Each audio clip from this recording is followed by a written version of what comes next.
Dime tu verdad, nadie te está sacando. Tú no sabes cómo estoy sufriendo, esto te lo tengo que decir. Cuéntame, tu despedida para mí fue dura. Será que te llevo a la luna y yo no supe hacerlo así. Te estaba buscando por la calle gritando, esto me está matando.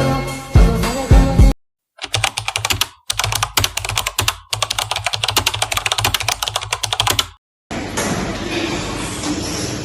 Assalamualaikum warahmatullahi wabarakatuh. Waalaikumsalam warahmatullahi wabarakatuh. Di sini saya Rita Sahara dalam RPM 08 dari kelompok 5 akan menjelaskan tentang aspek hukum dalam pendirian perusahaan terbatas. Yang pertama itu ada pengertian perusahaan terbatas. Perseroan terbatas merupakan salah satu pilar penting dalam pembangunan perekonomian nasional yang disusun berdasarkan prinsip kekeluargaan dan kerjasama. Program pembangunan hukum pemerintah berhasil merumuskan undang-undang mengenai perseroan terbatas, yaitu Undang-Undang Nomor 1 Tahun 1995 yang kemudian disempurnakan dengan Undang-Undang Nomor 60 Tahun 2007. Berdasarkan pasal 1 ayat 1 Undang-Undang Nomor 40 Tahun 2007 disebutkan bahwa PT adalah badan hukum yang terdiri dari persekutuan modal yang didirikan berdasarkan perjanjian dan sepenuhnya dalam bentuk saham. PT juga harus memenuhi persyaratan yang ditetapkan dalam undang-undang tersebut serta peraturan pelaksanaannya. Sementara itu dalam pasal 1 ayat 1 dijelaskan bahwa organ perseroan adalah rapat umum pemegang saham, direksi, dan dewan komisaris. Dan yang kedua itu ada langkah-langkah untuk mendirikan sebuah PT. Yang pertama itu ada menentukan sebuah nama perusahaan. Yang kedua menyusun akte pendirian, dan yang ketiga menetapkan modal dasar dan modal setor. Yang keempat memperoleh nilai induk berusaha atau NIB. Yang kelima, mendaftar ke Kemenkumham. Dan yang keenam, ada pengumuman dalam berita negara. Yang ketujuh, mendaftarkan NPWP dan lapor pajak. Yang kedelapan, mendapatkan izin usaha dan izin usaha terkait. Yang kesembilan, mematuhi kewajiban lainnya. Yang kesepuluh, melakukan pembukaan rekening perusahaan.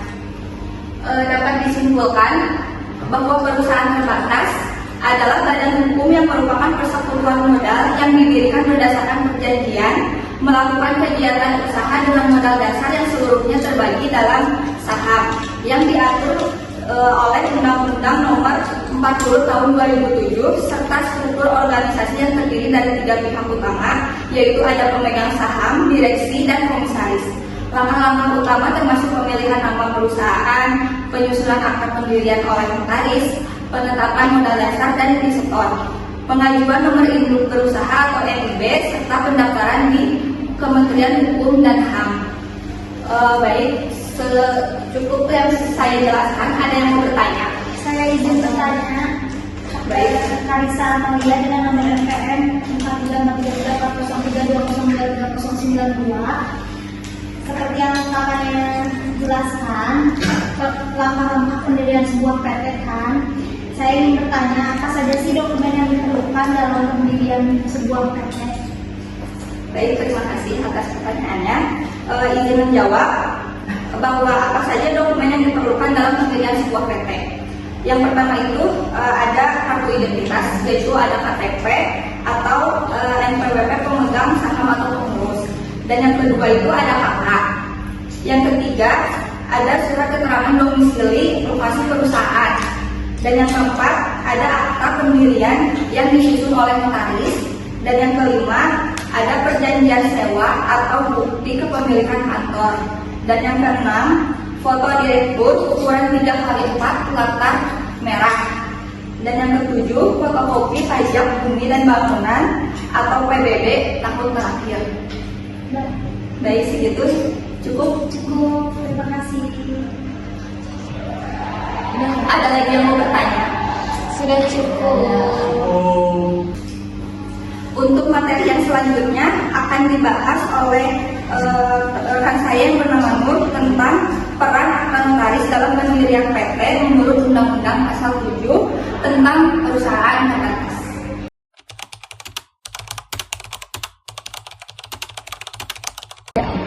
Assalamualaikum warahmatullahi wabarakatuh. Waalaikumsalam warahmatullahi wabarakatuh. Perkenalkan, nama saya Nur Fitriani.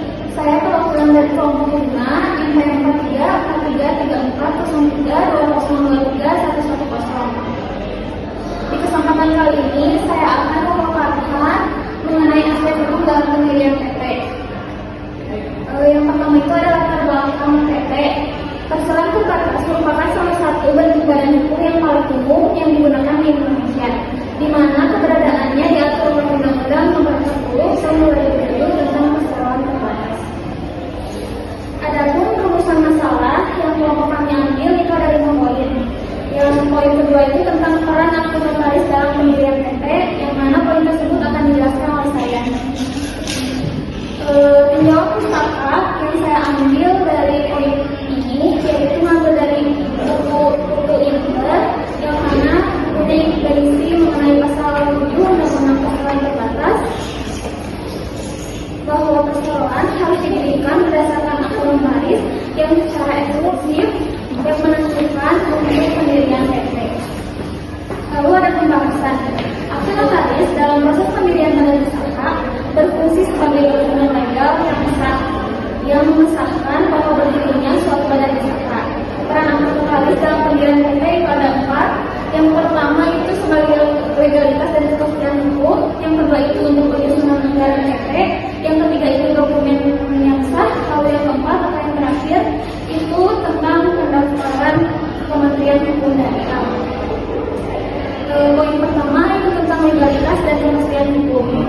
Akte notaris memberikan keabsahan hukum terhadap pendirian PT. Tanpa akte notaris, pendirian PT tidak dapat diakui secara sah oleh negara. Jadi akte ini menjadi bukti bahwa PT tersebut sudah sah secara negara dan juga sudah sah secara hukum. Lalu poin yang kedua itu penyusunan anggaran dasar PT. Dalam akte notaris terdapat anggaran dasar atau disebut juga dengan AD yang menjadi pedoman operasional dan data kelola PT. Anggaran dasar ini berisi mengenai beberapa poin. Yang pertama itu pastinya tentang nama dan alamat perusahaan. Lalu yang kedua itu tentang tujuan kegiatan perusahaan. Lalu yang ketiga itu ada modal dasar dan modal skor. Lalu yang keempat itu struktur organisasi. Lalu yang kelima itu tentang pemegang saham. Tanpa adanya akte notaris, anggaran dasar PT tidak dapat dibuat dan didaftarkan ke Kementerian Hukum dan HAM, yang berarti PT tersebut dianggap tidak sah untuk beroperasi. Lalu poin yang ketiga itu tentang pendaftaran ke Kementerian Hukum dan HAM. Jadi akte notaris ini adalah syarat utama untuk mendaftarkan PT kita atau PT yang akan kita buat ke Kementerian Hukum dan HAM untuk mendaftarkan pengesahan sebagai badan usaha yang sudah secara hak, sudah legal secara hukum. Lalu PT yang telah disahkan oleh Kementerian Hukum dan HAM berarti sudah diakui oleh negara. Proses pendaftaran ini melibatkan pemeriksaan nama perusahaan,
pendirian melalui notaris itu sangat penting untuk memastikan keabsahan hukum, untuk menghindari hal-hal atau masalah-masalah di kemudian hari. Maka dari itu, semua pelaku usaha harus mengetahui tentang peran akte notaris dalam pendirian perseroan terbatas tadi. Begitu. Ada yang mau ditanyakan?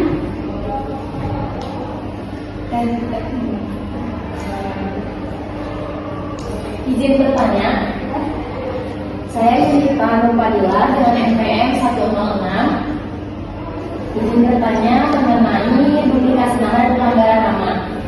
Hak duplikasi nama dan pelanggaran nama dapat menghambat proses pendaftaran ke Kementerian Hukum dan HAM. Nah, bagaimana cara kita memastikan bahwa nama perusahaan yang akan kita dirikan tidak memiliki duplikasi ataupun melanggar ketentuan pembuatan nama perusahaan? Bentar ya, saya cari dulu ya.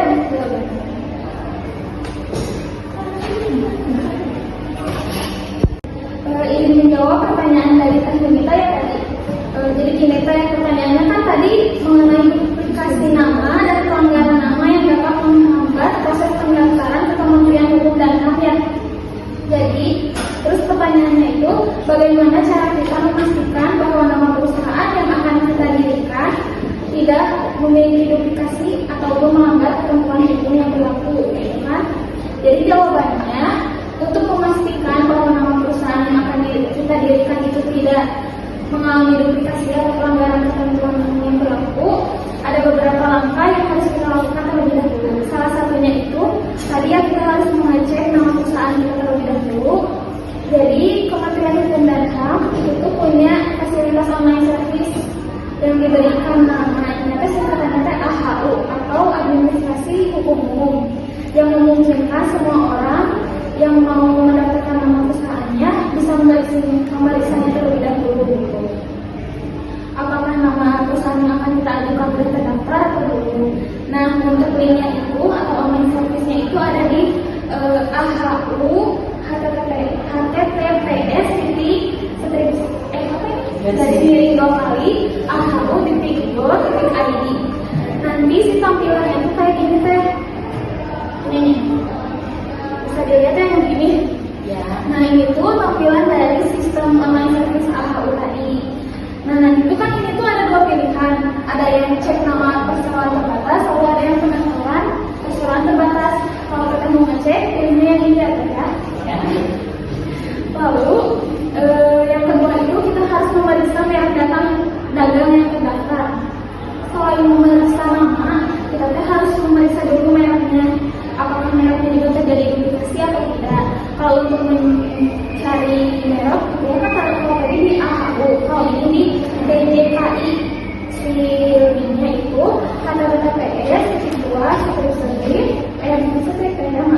garis miring 2 kali PDKI Indonesia.ggip.go.id. Jadi nanti itu kan kalau ini fitur yang terakhir kayak gini. Kalau di DJKI itu fiturnya itu nanti ada pemeriksaan untuk pencarian nama atau kombinasi kata yang ingin kita gunakan untuk daftar merek dagang kita. Nanti itu kalau misalnya ada sama bakal muncul gitu, jadi kita nggak akan bisa untuk mendaftarkan merek dagang kita. Gitu. Lalu yang ketiga, kita pun harus memperhatikan ketentuan perusahaan dasar. Nah, ini itu penting untuk kita. Siapa tahu kan kita di masa depan akan membuka PT atau apa, ya. Kita harus memahami tentang ketentuan yang berkaitan dengan nama perusahaan. Jadi ketentuan umumnya yang pertama, tidak boleh ada nama yang sudah terdaftar. Yang kayak tadi ya, jangan terjadi duplikasi. Lalu yang kedua, tidak boleh menyesatkan. Jadi dalam artian nama perusahaan itu tidak boleh mengandung unsur-unsur yang menyesatkan publik. Misalnya menggunakan nama yang menyerupai lembaga negara, BUMN, surat terbatas yang begitu itu nggak boleh. Kalau misalnya personal kita itu baru awalan kayak juga. Terus menggunakan bahasa Indonesia atau bahasa asing yang mudah dipahami. Jadi nggak boleh asal unik, kan emang harus unik agar berbeda dari orang lain. Tapi nggak boleh asal-asalan juga, harus sesuai dengan bahasa Indonesia yang jelas. Kalau mau pakai bahasa asing juga harus dapat dipahami oleh mereka.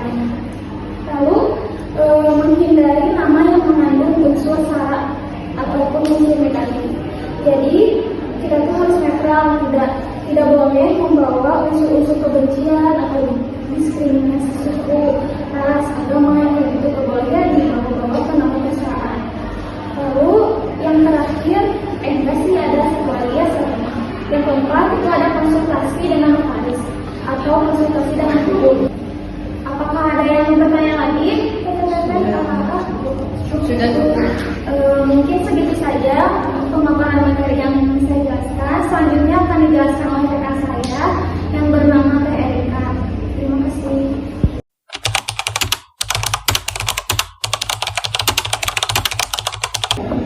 Untuk materi selanjutnya, saya akan menjelaskan tentang aspek hukum dalam bisnis.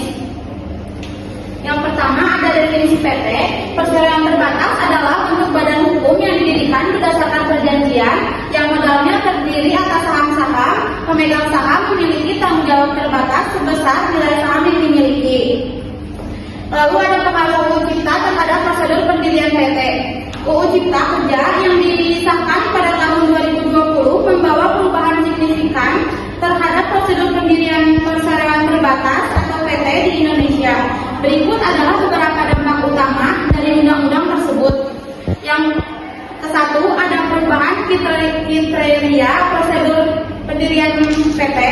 Pendirian PT perorangan. Sebelumnya UU tentang PT mengharuskan minimal 2 orang untuk mendirikan sebuah PT. UU Cipta Kerja kini memungkinkan pendirian PT oleh 1 orang asalkan memenuhi kriteria sebagai usaha mikro dan kecil UMK. Ini memberikan fleksibilitas bagi individu yang ingin memulai usaha tanpa perlu mencari mitra. Yang kedua ada penghapusan modal minimum. Yang ketiga ada dokumen pendirian yang disederhanakan.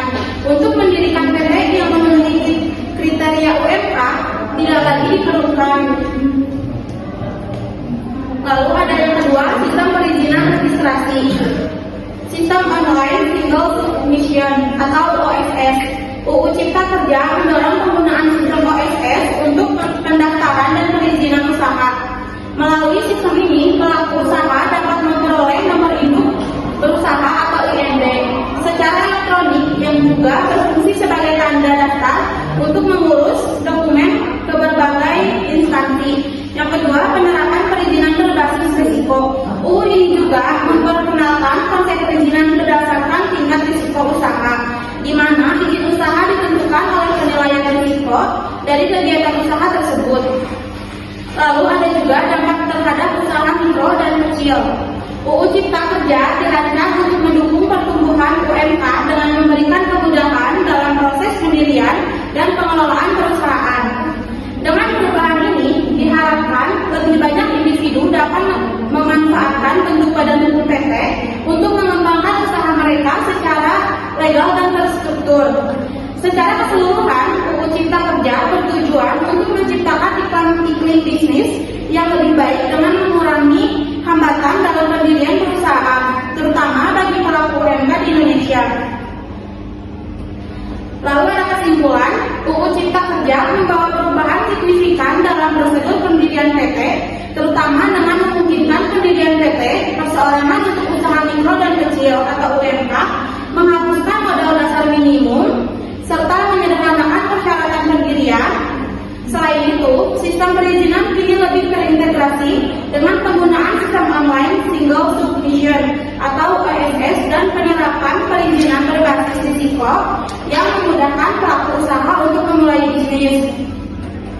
Lalu ada saran, pemanfaatan untuk UU Cipta Kerja para pelaku usaha, terutama UMK, sebaiknya memanfaatkan kemudahan yang ditawarkan oleh UU Cipta Kerja dalam pendirian PT, seperti penghapusan modal minimum dan pendirian PT perseorangan.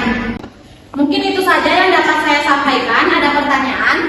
Saya mau bertanya. Boleh Kang, silakan. Baik, saya Alvin dan dengan NPM Prosedur Terdekat. Di sini saya mau bertanya untuk kelompok 5 ya, Erika.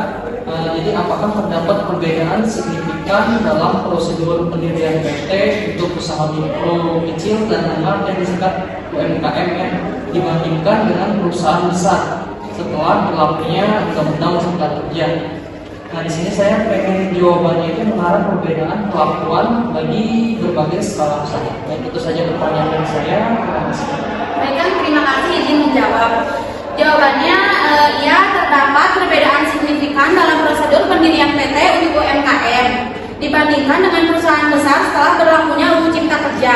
UU Cipta Kerja telah memberikan kemudahan yang cukup signifikan bagi UMKM dalam mendirikan PT, terutama dalam hal persyaratan dan prosedur. Perbedaan utamanya, yang pertama, di jumlah pendiri. Kalau di UMKM itu sebelumnya pendirian PT minimal harus membutuhkan 2 orang pendiri. Namun UU Cipta Kerja memungkinkan pendirian PT perseorangan. Lalu kalau misalkan di perusahaan besar, umumnya tidak ada perubahan signifikan, tetap dapat didirikan oleh 2 orang atau lebih. Lalu yang kedua ada akta notaris. Kalau misalkan di UMKM, untuk PT perseorangan cukup dengan membuat surat pernyataan pendirian tanpa perlu melalui akta notaris. Kalau di perusahaan besar, tetap memerlukan akta notaris yang dibuat oleh notaris. Yang ketiga ada modal dasar. Kalau di UMKM, UU Cipta Kerja memberikan fleksibilitas dalam menentukan modal pasar, terutama untuk UMKM. Yang ada juga di perusahaan besar, umumnya memiliki persyaratan modal dasar yang lebih tinggi dibandingkan UMKM. Lalu yang keempat ada di UMKM-nya, proses pendirian PT perseorangan umumnya lebih cepat karena tidak melibatkan proses pembuatan akta notaris yang panjang. Kalau di perusahaan besarnya, proses pendirian cenderung lebih lama karena melibatkan berbagai tahapan, termasuk pembuatan akta notaris, verifikasi dokumen, dan pendaftaran. Terus mengapa ada perbedaan perlakuan? Ini tuh bertujuannya untuk mendorong pertumbuhan UMKM, meningkatkannya daya saing UMKM, menciptakan iklim usaha yang kondusif. Mungkin itu saja. Sudah cukup? Ya, cukup. Terima kasih atas jawaban. Selanjutnya akan dibahas oleh teman saya.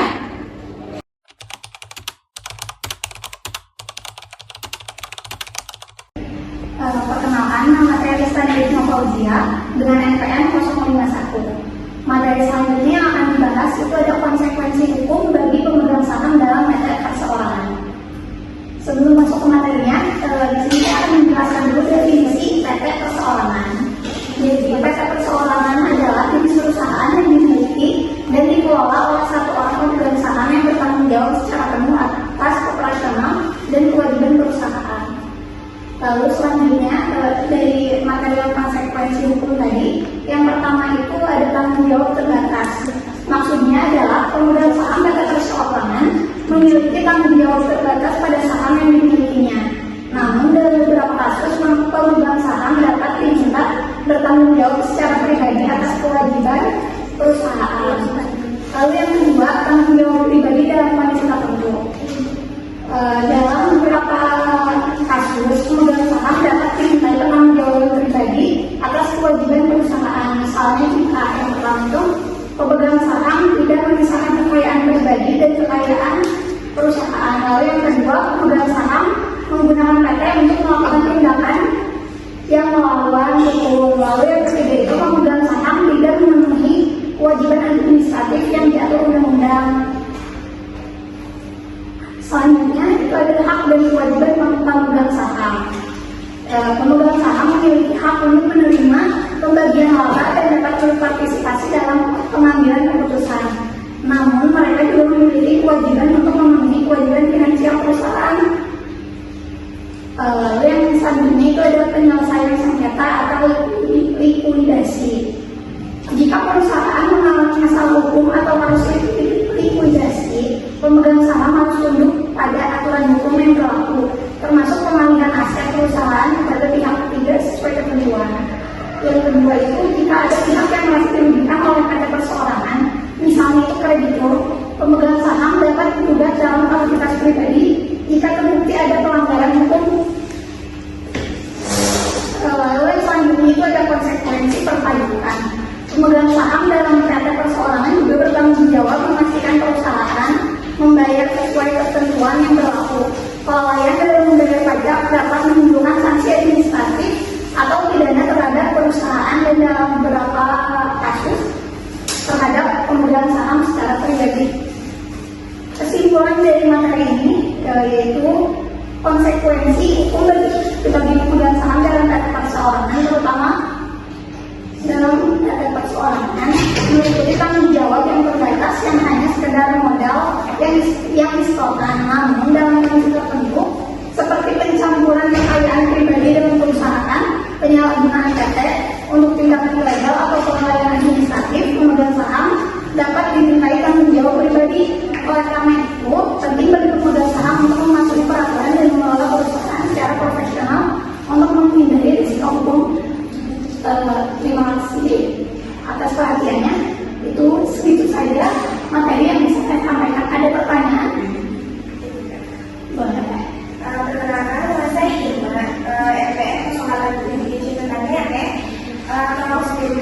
kondisi yang dapat membuat pemegang saham PT perseorangan dimintai tanggung jawab secara pribadi. Terima kasih. Tunggu pendengaran. Pertanyaannya, sebutkan 3 kondisi yang dapat membuat pemegang saham PT perseorangan dimintai tanggung jawab secara pribadi, gitu ya Teh? Jawabannya, yang pertama itu penyalahgunaan perusahaan untuk kepentingan pribadi. Jadi, jika pemegang saham menggunakan badan hukum PT perseorangan untuk melakukan tindakan ilegal, itu bisa masuk ke tanggung jawab pribadi gitu kan. Lalu yang kedua, tidak memisahkan kekayaan pribadi dan perusahaan. Misalnya itu menggunakan rekening pribadi untuk transaksi perusahaan. Lalu yang ketiga itu pengelolaan yang buruk atau melanggar hukum. Itu aja sih Teh jawabannya. Ada pertanyaan lain? Cukup Teh. Terima kasih. Terima kasih.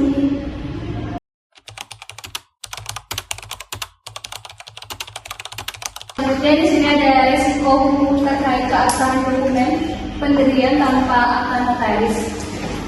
Untuk pengertiannya, jadi pendirian tanpa badan usaha akta notaris itu dapat menimbulkan resiko hukum serius, termasuk ketidakabsahan badan usaha, kesulitan administratif, dan hilangnya perlindungan hukum. Jadi akta notaris juga bukan hanya syarat administratif, tetapi juga instrumen penting yang memberikan kepastian hukum yang melindungi hak pemilik usaha dan membangun kredibilitas di pihak ketiga. Selanjutnya di sini ada beberapa resiko tanpa akta notaris ya. Yang pertama ada badan usaha tidak sah secara hukum. Jadi di mana dianggap tidak sah ya kalau misalkan tidak terdaftar secara hukum di Indonesia. Jadi tanpa akta notaris perusahaan tidak bisa memperoleh nomor induk usaha atau NIP dan kegiatan bisnisnya bisa dianggap tidak sah, berisiko dibatalkan atau dikenakan sanksi hukum. Yang kedua di sini ada masalah pengurusan izin usaha dan izin terkait lainnya. Jadi tanpa akta notaris yang sah, perusahaan Indonesia juga tidak dapat mengurus izin usaha dan izin terkait lainnya, seperti izin lokasi dan izin lingkungan. Jadi hal ini dapat menghambat operasional usaha atau perusahaan yang berisiko terhadap pencabutan izin atau sanksi administratif dari pemerintah. Lalu yang ketiga di sini ada ketidakjelasan struktur kepemilikan dan tanggung jawab, yang dimana tanpa akta notaris yang sah, struktur kepemilikan dan pembagian saham perusahaan tidak tercatat secara jelas, yang dapat menyebabkan ketidakjelasan hak dan kewajiban. Jadi oleh karena itu pembuatan akta notaris adalah langkah yang sangat penting dalam menjamin berkelanjutan dan legitimasi badan usaha di Indonesia. Lanjut di situ yang keempat ada kesulitan dalam melakukan perjanjian bisnis dan kontrak. Jadi perusahaan tanpa akta notaris yang sah berisiko menghadapi perjanjian yang dianggap tidak sah oleh pengadilan. Jadi termasuk transaksi dengan pihak ketiga gitu ya. Misalnya dari lembaga keuangan biasanya hanya memberikan pinjaman kepada perusahaan yang memiliki keabsahan hukum seperti akta notaris yang tidak sah. Tanpa akta ini, jadi perusahaan sulit untuk mendapatkan pembiayaan atau menjalankan transaksi finansial. Lalu yang kelima, di sini ada risiko pajak dan masalah perpajakan. Jadi badan usaha yang tidak terdaftar secara hukum berisiko tidak tercatat di Direktorat Jenderal Pajak atau DJP yang menyebabkan kewajiban pajaknya kabur. Lalu yang keenam ada potensi sanksi administratif dan pidana. Jadi perusahaan tanpa akta notaris dapat dikenakan sanksi juga karena dari pencabutan izin usaha atau pembekuan kegiatan usaha. Jadi untuk